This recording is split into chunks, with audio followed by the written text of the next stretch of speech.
Love is one of life's biggest mysteries. It's uncontrollable, goes against all logic, and makes people do stupid things. But to me, love is what gives meaning to life. Love drives all of my passions, goals, and decisions. But love is also complicated. Sometimes love puts people in difficult situations. The biggest issue with love being how people see it. The range on the public's perception of queerness is vast, controversial, and rooted in deep history of hatred and mistreatment. I've always found it kind of funny that people really think the LGBTQ plus community stands for anything aside from love and self-expression. To me, seeing a group of people find comfort in shared experiences is love in itself. The idea of such a thing causing mass outrage around the world baffles me, and it really disappoints me to see the lasting effects that shunning queerness in the past has had on people today. The LGBTQ plus community has been shamed and censored since the dawn of broadcasting media. In the beginning, queer characters of any form were strictly prohibited. When directors and producers began pushing these boundaries, aside from simply banning these stories, media companies and even the government started enforcing censorship laws that limit queer characters by disallowing them from any storyline that could have queerness implied. Take Oscar Wilde's Picture of Dorian Gray, for example, a book riddled with allusions to homosexuality that ended up getting pages removed because they were too queer. For the past couple of decades, LGBTQ plus representation in the media has made insane amounts of progress. Sometimes, this progress makes it easy to overlook the issues that still remain. Like, have you ever noticed how most queer characters in films and television die? This problem is so recurrent that they have created a name for it. They call it the bury your gays trope.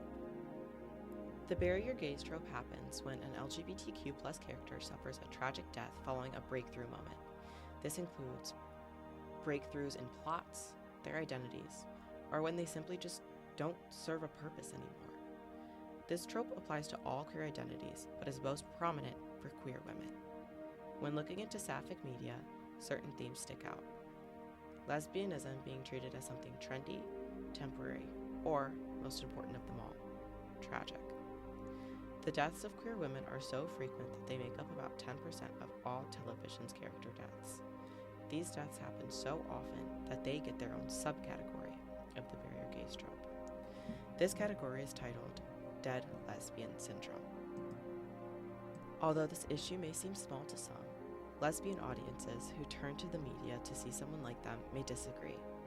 The unescapable nature of this syndrome is so impactful towards its audience because it reinforces the idea that their identities are also tragic.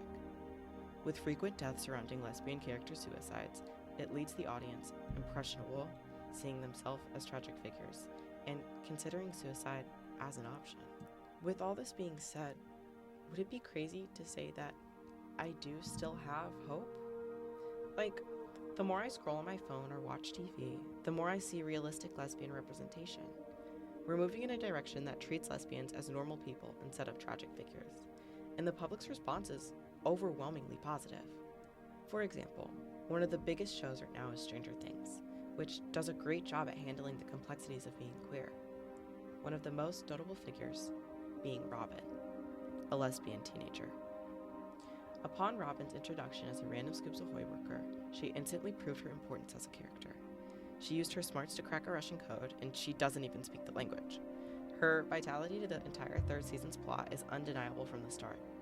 It's only later, when having a vulnerable conversation with her friend Steve, that she comes out as a lesbian. And even after this moment, her importance as a character still remains unwavering. In writing this character, the Duffer Brothers did an amazing job in capturing what it's like to be a young queer woman, without letting it define who she is as a character. Compared to any other lesbian representation in the past decade, I would say that this is an amazing sign of progress and a reminder that hope is never lost. Even though sometimes things may feel tragic or shameful, you can't lose hope. There are people out there who care, who understand, who see you, and who want to make a change. I think it is so important to recognize their hard work, the leaps we're taking in queer representation, and to continue to show support.